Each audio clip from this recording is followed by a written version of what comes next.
Isang mapagpalang araw sa iyo, kabayan. Narito ang latest update natin dito sa binabantayan nating Bagyong Leon, panibagong track nito at mga latest na lugar na apektado ngayong araw nitong Super Typhoon Leon.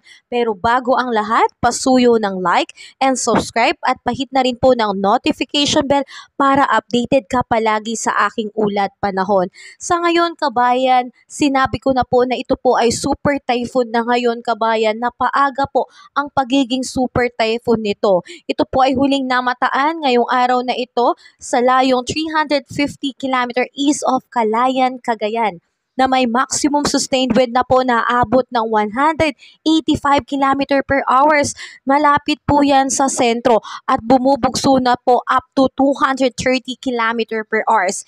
Ito po ay kumikilos pa west-northwestward na may bilis na 10 km per hour, kabayan. So dahil po sa napakalakas na epekto nitong Bagyong Leon, talagang naging super typhoon na po siya ngayong araw na ito at patuloy pang kumikilos, kabayan, palapit sa area ng Batanes. So inaasahan natin na didikit po ito sa area ng Batanes, posibleng mamayang gabi o kaya bukas ng umaga. Dahil dyan, kabayan, hindi na natin inaalis ang posibilidad na itong super typhoon Leon ay maglandfall na po sa Batanes. Kaya pinag-iingat po natin ang ating mga kababayan dyan sa Batanes na nakaranas na po ngayong araw pala ng blackout dahil nga po sa lakas ng trough o bugso ng hangin nitong Bagyong Leon. Lalo pa po mamayang gabi hanggang bukas ng umaga, kaya isama natin sila sa panalangin na sila po ay maging ligtas.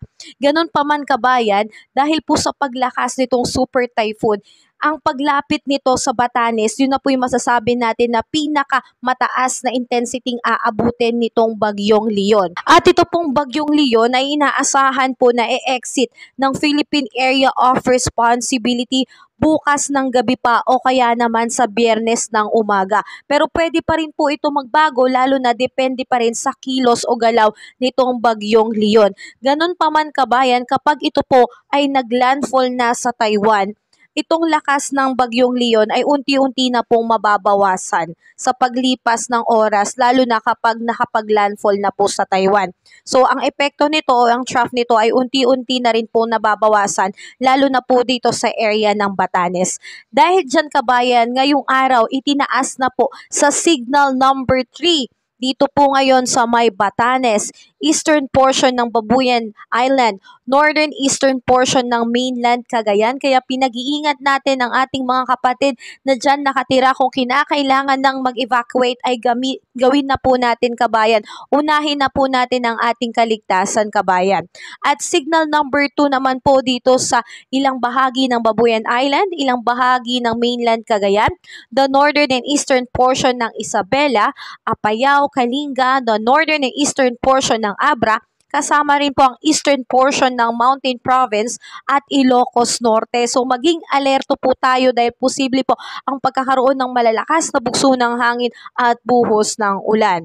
Ganon pa man, kabayan, nakababa rin po ang signal number 1 sa ilang bahagi po ng Isabela, Quirino, Nueva Vizcaya, ilang bahagi ng Mountain Province, Ifugao, Benguet, ilang bahagi ng Abra, Ilocos Sur, La Union, Pangasinan, Nueva Ecija at Aurora po. At kasama rin po sa signal number 1 ang northeastern portion ng Tarlac, northern portion ng Bulacan, northern portion ng Quezon including Polillo Island, kasama rin ang Camarines Norte, northern portion ng Camarines Sur, and northern and eastern portion ng Catanduanes, signal number 1 dyan, kabayan. At dahil po sa patuloy na paglakas nitong Bagyong Leon at sa paglapit nito sa Batanes, posible pong itaas mula sa signal number 3 hanggang signal number 4 po dito sa may Batanes. At ganun pa man, kabayan, hindi natin tinatanggal ang posibilidad na sa paglapit lalo nitong Bagyong Leon pa left ay posible pong itaas sa signal number 5, lalo na po dyan sa may Batanes. At ngayong araw na ito, kabayan, asahan ang malalakas na bugso ng hangin dito po sa may Bataan, Metro Manila, Calabarzon, Mimaropa, Bicol Region, malaking bahagi ng Visayas at Dinagat Island. By tomorrow naman, apektado ng malakas na bugso ng hangin ang Aurora, Batangas, Quezon, Mimaropa kasama ang Bicol Region. And by Friday, Batanes, Cagayan, Isabela at Aurora po ang siyang makakaranas ng malakas na bugso ng hangin. Pagdating naman po sa rainfall advisory, malakas po ang pag-ulan, intense to torrential po ang pag-ulan mula ngayon hanggang bukas ng tanghali dito po sa may Batanes, Cagayan including Babuyan Island. Heavy to intense rain ngayon hanggang bukas ng tanghali sa Ilocos Norte, Apayao, Isabela, and Occidental Mindoro. Moderate to heavy rain ngayong araw at bukas ng tanghali sa Ilocos Sur, Albay, Kalinga, Benguet, La Union, Pangasinan, Calamian Island, Occidental Mindoro at Antique. At bukas hanggang Biyernes ng tanghali, makakaranas ang Batanes ng intense to torrential. Heavy to intense rain naman sa may Babuyan Island at moderate to heavy rain naman sa mainland Cagayan, Occidental Mindoro, Ilocos Norte, Zambales, Bataan, Cavite, Batangas, Calamian Island. Expect po natin ang malakas na pag-ulan by Thursday hanggang Friday ng afternoon. So tayo po kabayan ay mag-ingat dahil ito pong bagyong Leon ay patuloy pong lumalapit lalo na po sa bahaging Luzon. Kaya malaking bahagi po ng Luzon ang siyang naaapektuhan na po nitong trough ng bagyong Leon o nitong super typhoon Leon, pati ang Visayas area po, Eastern Visayas area ay naapektuhan na rin po nito.